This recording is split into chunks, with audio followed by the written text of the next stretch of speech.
এই রান্নাটা হয়ে গেলেই সবাইকে ডেকে খেতে বসিয়ে দেবা বৌমা। আচ্ছা মা, ঠিক আছে। মা, ও মা,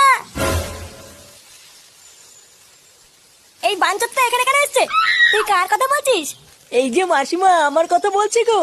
আপনার ছেলেটা না খুব দুষ্টু, একটু ইয়ার কিউ বোঝে না বাবা গো বাবা। হ্যাঁ গো, তুমি আমার ভাইকে গালাগালি দিলে। বাড়াতে গালাগালি দেবো না তো কি দেবো? ও বলছো তার বাল, বাড়া আমাকে ঘরে একা পেয়ে আমার প্যান্টের ভিতরে হাত ঢুকে দিয়েছে। মা গো মা, জামাই বাবু তুমি অত রেগে যাচ্ছ কেন? আমি তো তোমার শুধু একটু সাইজটা দেখছিলাম গো। সাইজ ছিল হোম তার বাল, বাড়ি গিয়ে বাবার সাইজ দেখবি যা।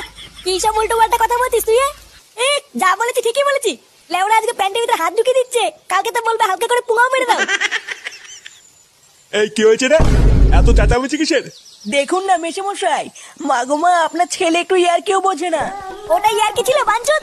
দেখেছেন তো কিভাবে বলছে।